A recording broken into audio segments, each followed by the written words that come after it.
let's say, for example, one mathematical operation, 0 by 0. Mathematics cannot explain spiritual science.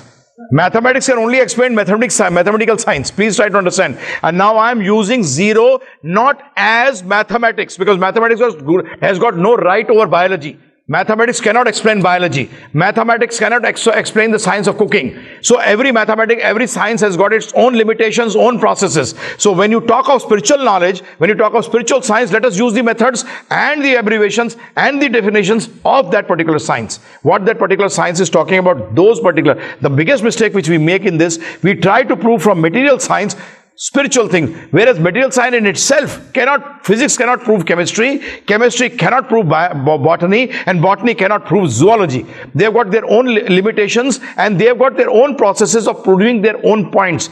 So that is the biggest mistake which we make. We try to prove for material science it is okay, physics can't prove chemistry, but material science can prove spiritual science. No, sorry. They are totally two different areas. Like physics and chemistry are totally two different areas, but both are sciences. In the same way, spiritual science is also a spiritual science.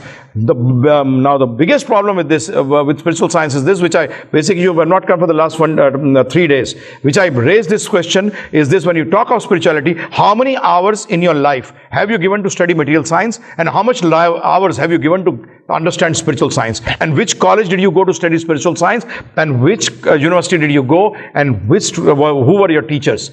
Can you tell me? No. We think that spirituality can come on its own. Nowhere. It is stated in the Bhagavad Gita, it is stated in the Upanishads, everywhere. You'll have to go to a guru. You'll have to surrender unto him and take knowledge unto him. But when it comes to spirituality, what we do? I think it is like this. Sorry, there is no thinking.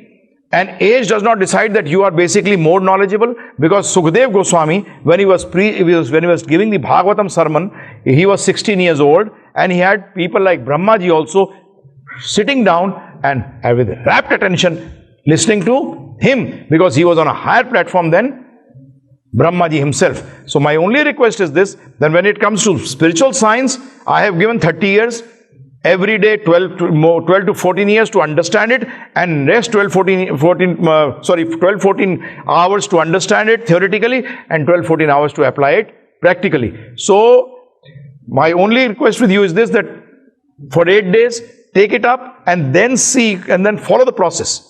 Sometimes it happens like this, that in school, when we go and the teacher says this is A, and you say, come on, this is not A, I don't believe this is A, I think this is A. Sorry, it will not work. A is this. You'll have to have faith and work on it. In the same way, in spiritual knowledge also, when you surrender to a guru, as I told you yesterday, tadvidhi pranipatena. Pranipat means you'll have to go in a mood of surrender, that I personally feel this, I do not know anything. I have not studied it as an education. That's what I told people on the first day, that for 8 days you'll be taking this seminar as an education to understand what actually Bhagavad Gita is talking about. That what are the different definitions of different things. So Atma here very clearly has been stated, Mam eva amsa. And I will coming to that point which you raised from Bhagavad Gita itself, that how Krishna is saying that I am different than the Atma. Okay? So just give me 2 minutes and we'll be there. Now he says, now we have understood that soul is eternal. Mundak Upanishad states that it is seated in the heart, and it is not the Atma which is changing bodies, it is actually the body which is changing. The Atma remains same.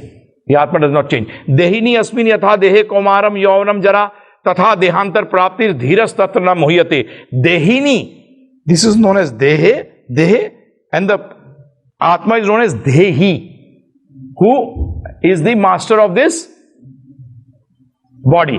Dehi asmin yatha dehe komaram yavanam jara. The body goes through what? Komar means what? When he child, yavanam, youth, jara means old age. Tatha dehantar praptir dhiras tatra mohite. Like this soul takes the body of a child, then youth, then old age. In the same way, when the body is not fit, it takes another body. So a person who understands this is never, he never comes into illusion. He understands that something is there which is changing. Because if you don't believe that Atma has got individuality, then where does this body come from? Whom does this body engage or encompass? Who's going to get free from bondage? What is mukti? These all words become irrelevant if there is no soul, there is no individuality. These all things have got mukti has got no meaning, Prabhu. Sometimes they give the example that there is a pitcher, sky inside, sky outside, you break the pitcher, both are same, but where did the pitcher come from? That is Advait philosophy. But again, pitcher is two. Pitcher has covered the sky. So that is why ultimately Adi Shankaracharya, who basically spread this philosophy to defeat Buddhism, that was his basic aim. He stated this, that Bhaj Govindam, e mood mate, a foolish person, just surrender unto Govinda and do devotional service unto him. Now I'll come down to see, remember one thing. Very typical statements are there. Krishna says that this soul is inconceivable. But then he says you can know it. He says inconceivable at this particular point of time. When you started the Bhagavad Gita, it is inconceivable. You will not be able to conceive it. But when you take knowledge and you follow the process, you will be able to know it.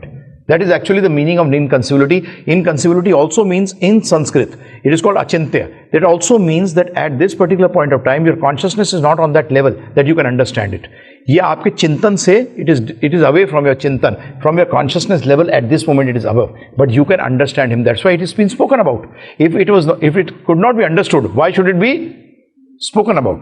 So as it has been spoken about, it can be understood. It is invisible. Why is it invisible? Because as it is antimatter particle, it can't be seen by the process of matter. It is an antimatter particle. That means it's opposite than matter.